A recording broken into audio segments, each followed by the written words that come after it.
કેનેડાના work permit અને વિઝાના બહાને ₹7 લાખની છેતરપિંડી કરનાર મુખ્ય આરોપી અમિત સોનીને પોલીસે પંજાબના મોહાલીથી ઝડપી પાડ્યો.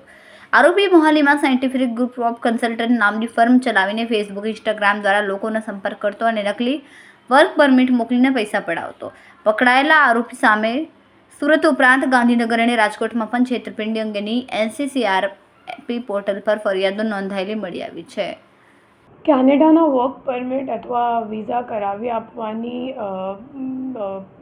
વિશ્વાસ આપી અને ઓનલાઈન જે ફરિયાદી છે એમની સાથે સંપર્ક કરી એમની પાસેથી ₹7 લાખ પડાવીને છેતરપિંડી કરનાર જે મુખ્ય આરોપી અમિત સોની છે એમને સાયબર ક્રાઇમ સુરત શહેર પોલીસે મોહાલી પંજાબ ખાતેથી ઝડપી પાડ્યું છે. એમાં જે આરોપી છે એમનું નામ અમિત સોની છે અને સાયન્ટિફિક ગ્રુપ ઓફ કન્સલ્ટન્ટ્સ નામની એક ફર્મ મોહાલી ખાતે ચલાવતો હતો 2 વર્ષ સુધી 24 અને 25માં. અને મોટે ભાગે લોકોને ઓનલાઈન મતલબ ફેસબુક અથવા તો ઇન્સ્ટાગ્રામથી કોન્ટેક્ટ કરતો હતો અને પછી એમને કહેતો હતો કે તમારે અગર વર્ક પરમિટ જોઈએ છે અથવા તો કેનેડાનું વિઝા જોઈએ છે તો હું કરાવી આપીશ, અને આ કહીને પછી ફોર્જડ વર્ક પરમિટો મોકલતો હતો અને વિઝા ક્યારેક આપ્યું નથી.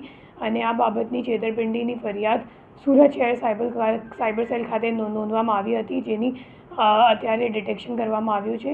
અને આ સિવાય જે આરોપી છે એમની સામે ગાંધીનગર અને રાજકોટમાં પણ ફરિયાદ મળી આવેલ છે, જેમાં NCCRP કમ્પ્લેન્ટ્સ છે એમના અકાઉન્ટ પર, અને ટોટલ આપણું જે કેસ છે એમાં ₹7 લાખનું એમને છેતરપિંડી કરી છે. કેમેરામેન હર્ષદ પાટીલ સાથે સુનિલ પાટીલ, સમય મીડિયા ન્યૂઝ, સુરત.